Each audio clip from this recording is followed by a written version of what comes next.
आम्हा तुम्हा सर्वांना मंगल आशीर्वाद प्रदान करीत असलेले श्रीमद काशी ज्ञानसिंहासनाधीश्वर डॉक्टर चंद्रशेखर शिवाचार्य महाराजांच्या चरणी अनंत शिरसाष्टांग वंदन समर्पित करून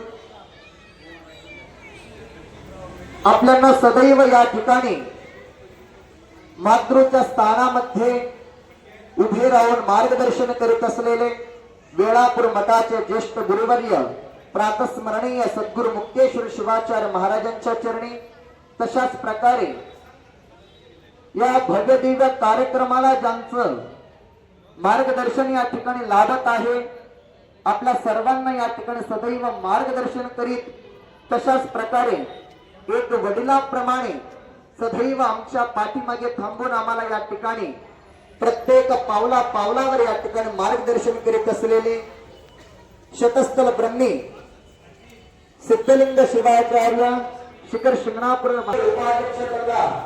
सर्व वीरशैव लिंगायत समाज असेल, तशाच प्रकारे सुंदर असं सूत्रसंचालन करणारे एवं संपूर्ण महिन्याभराचं ज्यांनी या ठिकाणी कार्यक्रमाचं आयोजन केलेलं आहे असे आमचे आत्मीय पुण्यनगरीचे सोमनाथ स्वामींनी एवं या भव्य दिव्य सभेमध्ये उपस्थित असलेले सर्व माता बंधू भगिनी आणि लहान मुले आपल्या सर्वांच्या अंतःकरणामध्ये सदैव विराजमान असणाऱ्या त्या परिषद देवतांनी असे आपण नमः शिवसांबजनी नमस्कार शिव हर हर. आवाज काय आला नाही, आवाज काय आला नाही. भूक लागलाय का? जोरात जेवण करा. आतमध्ये मी आता गेलेलो होतो, आमच म्हणाय आपल्याला रत्न कुठला बाहेर आला म्हणजे मार्ग हा मुक्तीचा ग्रंथ करण्याचा आहे. आणखी महास्वामी अमृत पिल्यानंतर सुद्धा जे मुक्त होतात, आणखी आपला मार्ग हा मुक्तीचा ग्रंथ जरी वाटलं तरी या ठिकाणी मुक्त होणार आहे. त्यामुळे आपण सर्व अमृतासारखं जो या ठिकाणी आलेला जो अत्यंत सुंदर ग्रंथ आहे, या ग्रंथात आपण सर्वांनी आपल्या जीवनामध्ये पठण करायला. हा जो मार्ग हा मुक्तीचा ग्रंथ आहे, या ग्रंथामध्ये आपल्या हिंदू वीरशैव लिंगायत धर्माचे जे मूल 5 आचार्य आहेत, हे 5 आचार्यांनी 5 ऋषींना काय केलेले आहेत? उपदेश केलेला आहे. 5 ऋषींना काय केले? उपदेश केलेला आहे. या 5 सूत्रांचा उपदेश केलेला आहे. ते सूत्र कोणते आहेत? पदविधी, वृष्टी, लंबन, मुक्तावृक्ष, पंचवर्ण.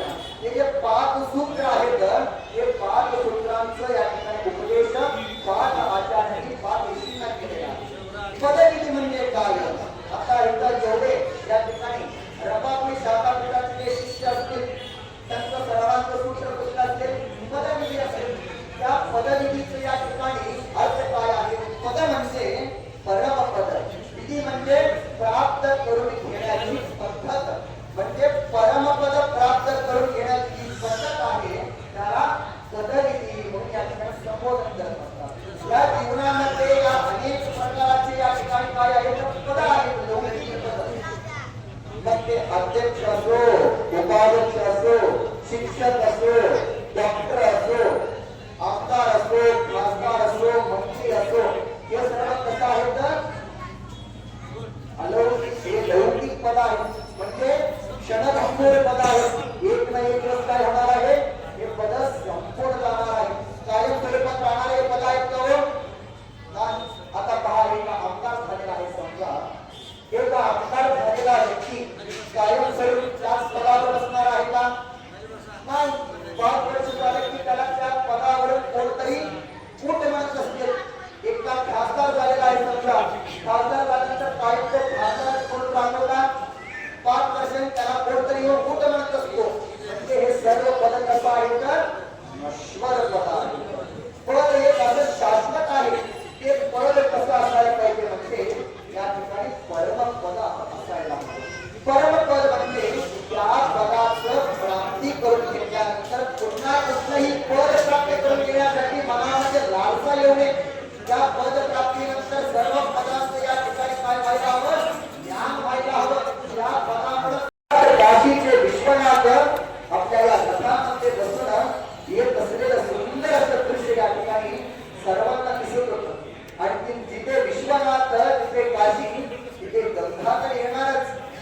ज्या वेळेस सर्व आपण महिला कुंभ आपल्या मस्तकावर घेऊन येत होतात ते सर्व मातृगण शक्ती कसं दिसत होतं म्हणजे साक्षात या ठिकाणी काशीची गंगा डोक्यावर या ठिकाणी घेऊन येतात.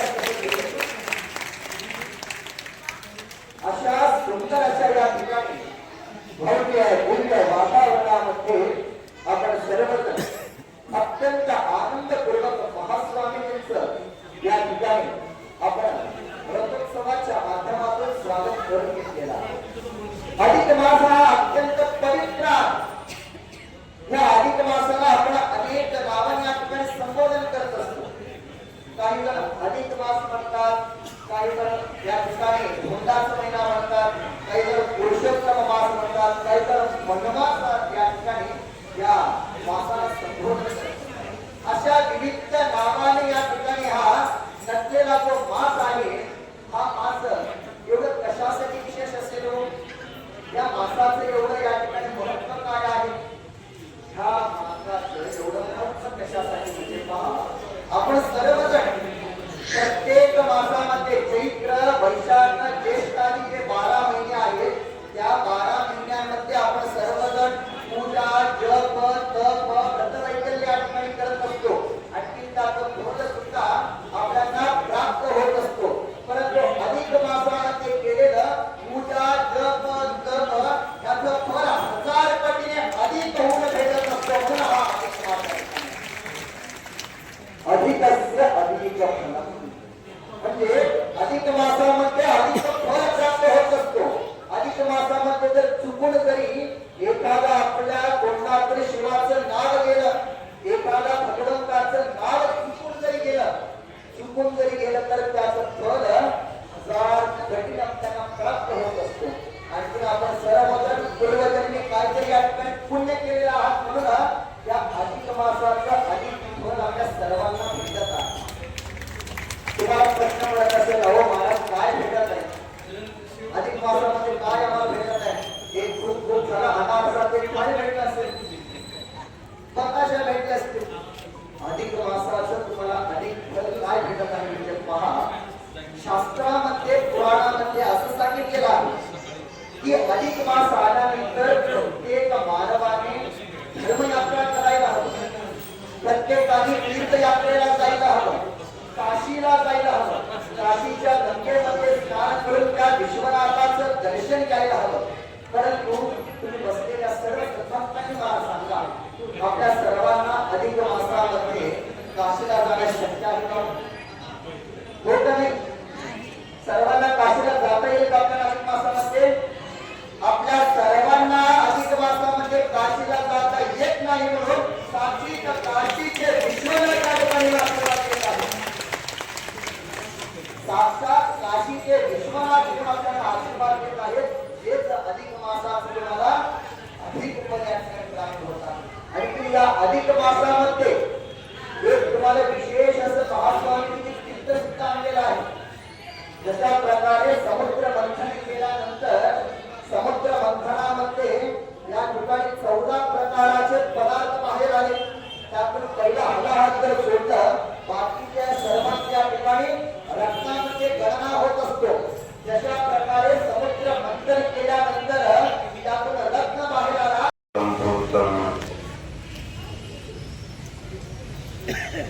विश्वविद्या विबोधकं विश्ववन्द्यं सदा वन्दे विश्वाराध्यं जगद्गुरु.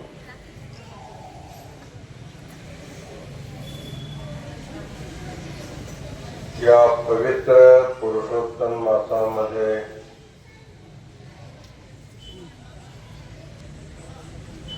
अकलूजच्या महादेव मंदिरात चाललेल्या या धर्मसभेत उपस्थित असलेले शिखर शिंगणापूर मठाचे राजगुरु तटस्थ ब्रह्म सिद्धलिंग शिवाचार्य महाराज,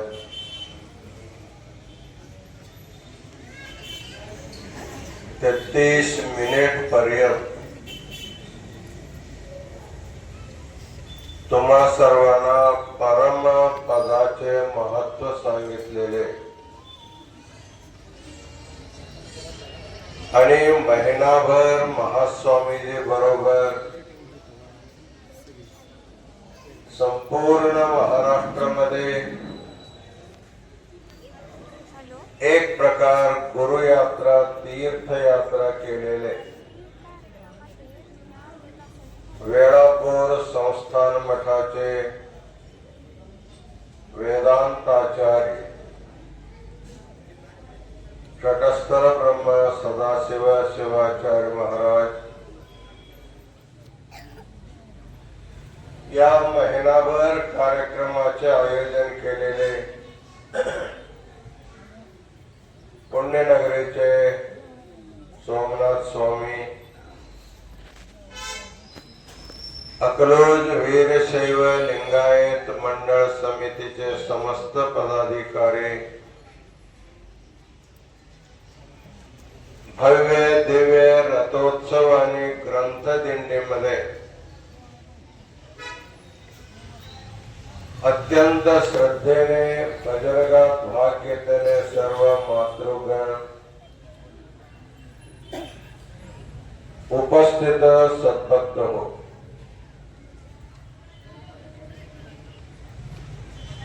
पुरुषोत्तम मसाला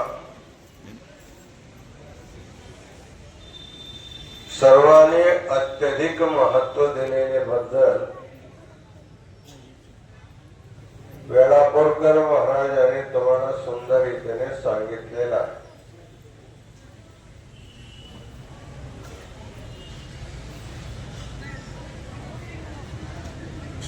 आम्ही त्यांचे प्रवचन जवळजवळ 22-23 दिवसापासून ऐकतो.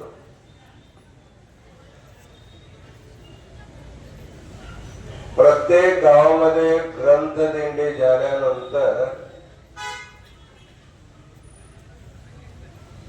हे सगळ्यांना सांगतात तुमच्या ग्रंथदिंडी सर्वात चांगलं झाले म्हणून सांगतात.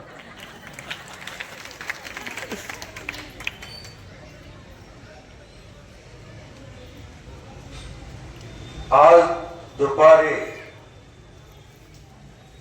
सांगवीमध्ये झाला तेव्हा त्याला असंच वर्णन केलं. त्याचे मागच्या गावामध्ये ऐकलो तसंच वर्णन केलं. आम्ही म्हणलो महाराज सर्वांना असं काय सांगता. खरं म्हणजे त्यांना असं दिसतो सांगवीचे कार्यक्रम बघितल्यावर सांगवीचे सर्वच कार्यक्रम सर्वात चांगला झाला. उद्या वेळापूरला जाऊन सांगणार तुमचे सर्वात चांगले. म्हणजे त्यांच्या दृष्टी तुमच्या सर्वांच्या भक्तीकडे असल्यामुळे प्रत्येक गावामध्ये भक्तीचा वैभव वाढत आहे. म्हणून महाराजांना एका गावापेक्षा एक गाव, एका गावापेक्षा दुसरे गाव सर्वात चांगलंच दिसतात. अत्यंत भक्ती ठेवणारा राज्य आणि धर्मग्रंथांचे पारायण करणारा राज्य.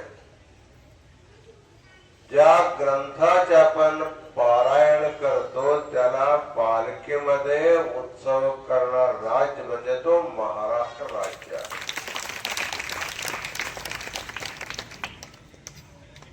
ते ग्रंथोत्सव कशासाठी करायचे.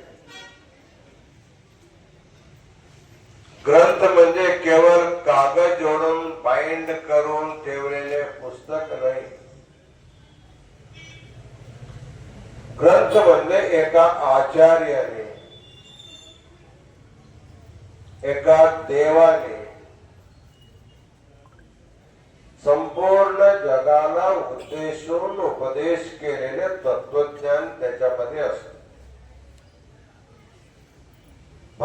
भगवद्गीता असतील, ज्ञानेश्वरी असतील, रामायण असतील, भागवतादी ग्रंथ असतील, आपल्या देशामध्ये सिद्धांत शिखामणी आदी अनेक जे ग्रंथ आहेत,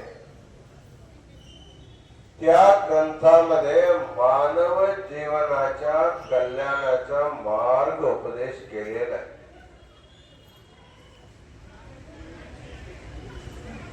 उपदेश केलेले आचार्य ऋषी सध्या जरी नसले, त्या ग्रंथ उघडून ज्यावेळी तुम्ही वाचन करता, त्यावेळी त्या आचार्यांच्या त्याने उपदेश केले त्यांचा संवाद आपल्याला ऐकायला मिळतो. म्हणून प्रत्येक धर्मग्रंथाला केवळ एक पुस्तक न मानता त्या ग्रंथ म्हणजे उपदेश केलेला त्या आचार्यांच्या सजीव शरीर असा आपण मानला पाहिजे.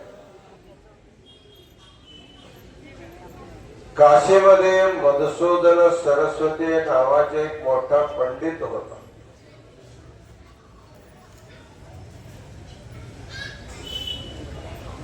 अद्वैत वेदांत मध्ये उच्च कोटीचा विद्वान. एक श्लोक भगवद्गीता मध्ये आहे, अनन्यास चिंतयन्तो माम ये जनाः पर्युपासते तेषां नित्याभियुक्तानां योगक्षेमं वहाम्यहम्. भगवंत गीतामध्ये सांगितलेलं आहे, अनन्य भावनाने जे माझी भक्ती करतात त्यांचे योग आणि क्षेम त्याचे वहन मी करतो. योग म्हणजे अप्राप्तस्य प्राप्तिः योगः,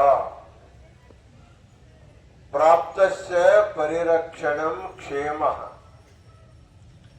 अर्थात भक्ताला ज्यावेळी जी वस्तू पाहिजे ते देव देतो, त्याचे नाव आहे योग. दिलेल्या वस्तूच्या स्वतः रक्षा पण करतो, त्याचे नाव आहे क्षेम.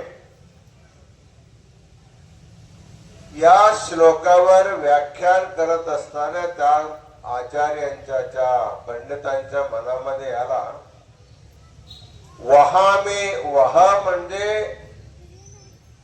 डोक्यावर घेऊन आणून देणं. वह म्हणजे आपल्या डोक्यावर खांद्यावर वस्तू घेऊन आणून देणे, याचं नाव आहे वह. तो विचार केला, देव कोणाच्या घरी स्वतः घेऊन देत नाही, कोणाच्या माध्यमातून देत असतो. म्हणून वहाम्यहम या शब्दापेक्षा ददाम्यहम लिहिले तर चांगलं आहे. म्हणून त्याने काय केला, एक लाल पेन घेतला, वहाम्यहम या शब्दावर 3 रेखा मारला. हे चांगलं नाही म्हणून त्याच्या खाली ददाम्यहम असं लिहिलं. म्हणजे देव आपल्या डोक्यात वहन करून देत नाही, देतो परंतु स्वतः आणून देत नाही, असा त्याचा अर्थ होता. असं लिहून ठेवला. त्यांचे नित्य नियम होता, रोज गंगा स्नान करायचे, विश्वनाथ दर्शन करायचे. पहाटे 3 ते 5 पर्यंत लेखन करणार, 5 ला गंगा स्नान जाऊन देवदर्शन करून घरी येणार. पंडित मोठा होता परंतु दारिद्र्य त्यांच्या घरामध्ये भरपूर होत. आज खायला असेल तर उद्या काय राहणार नाही अशी परिस्थिती. खरं म्हणजे त्या दिवशी त्यांच्या घरामध्ये स्वयंपाकासाठी काही वस्तू नव्हता. इकडं पंडितजी गंगा स्नानासाठी घरातून बाहेर गेले. एक तासानंतर एक 8 वर्षाचा मुलगा एका टोपलीमध्ये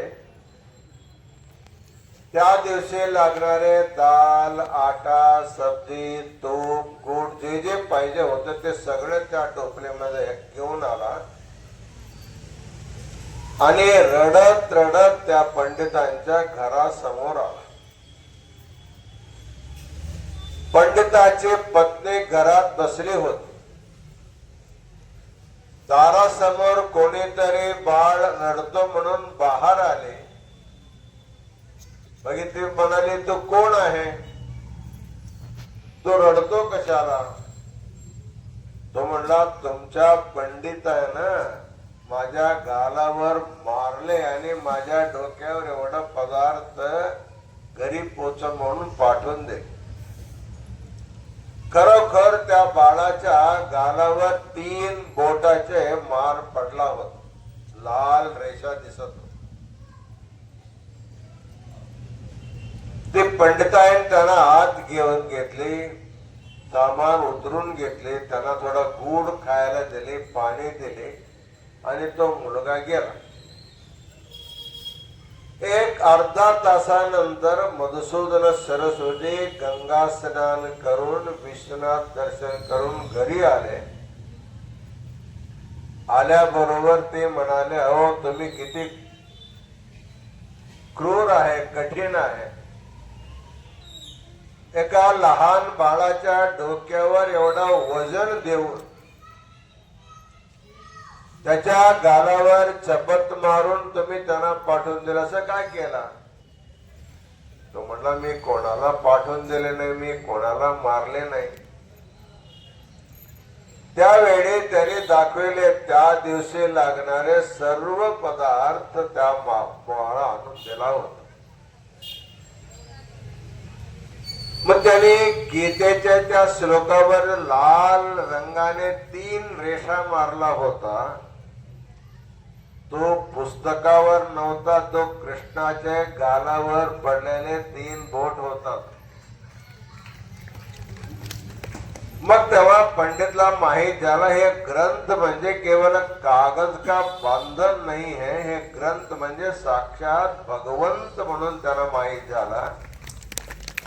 त्यावेळी पश्चातापाला देव आपल्या डोक्यात वाहून दिले म्हणजे वहाम्यहम, ठीक आहे असं त्याला अर्थ झाला. म्हणून आम्ही नेहमी सांगतो, कुठलाही ग्रंथ ज्यावेळी तुम्ही हाती घेता, भगवद्गीता घेतले तर तुमच्या हातामध्ये कृष्ण भगवंतच असतो. देवी भागवत तुम्ही हातात घेतल्यावर साक्षात देवी तुमच्या हातामध्ये असते. रामायण घेतल्यावर रामच असतो. श्री सिद्धांत शिखामणी हातावर घेतल्यानंतर त्याच्यामध्ये साक्षात जगद्गुरु रेणुकाचार्यच असतो. आता जे मार्ग मुक्तीचा जो ग्रंथ आहे, या ग्रंथामध्ये जगद्गुरु पंचाचार्याने अगस्त्या, दधीची, व्यासा, सानंद आणि दुर्वासा नावाच्या पदविधी सूत्राचे अर्थ सांगितले. पद म्हणजे परमपद. त्याच्या प्राप्तीचा विधी जो आहे, शास्त्रीय विचार, त्याच्या नाव आहे विधी. म्हणजे परमपदाची प्राप्ती असं सहसा सर्वांना भेटत नाही. मनुष्याणाम सहस्रेषु कश्चित् यतति सिद्धये, यततामपि सिद्धानाम कश्चिन् मां वेत्ति तत्त्वतः. गीतामध्ये भगवंत सांगतो, परमपदाची प्राप्तीसाठी सगळे लाखो लोक प्रयत्न करतात. मनुष्याणाम सहस्रेषु हजार माणस परमपद प्राप्तीसाठी प्रयत्न करतात. परंतु सर्वांना परमपद मिळत नाही. हजार लोकांमध्ये एखाद व्यक्ती त्या मार्गामध्ये पूर्णपणे जाऊन परमपद प्राप्त करून घेत. म्हणजे एवढं कठीण आहे. परमपद प्राप्तीसाठी मग काय करायचं असतं? शास्त्रीय विधान काय आहे? काय म्हणजे आम्ही कुठं बसलो हे अगोदर विचार करायचा. आम्ही आपल्या स्थानामध्ये बसलो की दुसऱ्यांच्या स्थानामध्ये बसलो? एक सुभाषितकार सांगतो, पदभ्रष्टान शोभन्ते दंता केशा नखा नरा इति विज्ञाय मतिमान स्वस्थानम न परित्यजे स्वपदम न परित्यजेत. प्रत्येकाने आपापल्या स्थानामध्ये बसले तर त्याला मान असतो. स्वतःचे स्थान सोडले तर त्यांना सगळे मान निघून जा. त्याला एक 4-5 उदाहरण देतात. तुमच्या तोंडामध्ये दांत आहे, दंतपंक्ती. जोपर्यंत तुमच्या तोंडामध्ये मुखामध्ये दंतपंक्ती आहे तोपर्यंत रोज तुम्ही पेस्टने पावडरने काय विशेष दंतमंजन घेऊन स्वच्छ करता. तोच दात काही कारण तुटून जर पडला मग काय करतात त्याला?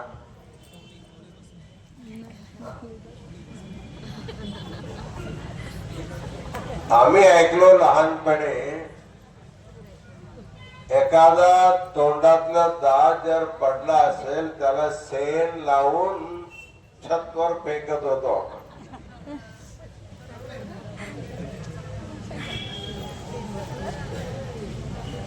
तुटल्यानंतर त्याला सेन लावता. तोंडात असताना लावता का? का लावत नाही? तो स्वस्थानामध्ये आहे. स्वस्थान तोडला म्हणजे सोडला म्हणजे मान नसतो. ताज्या घडामोडींसाठी आत्ताच आमच्या YouTube चॅनलला सबस्क्राईब करा.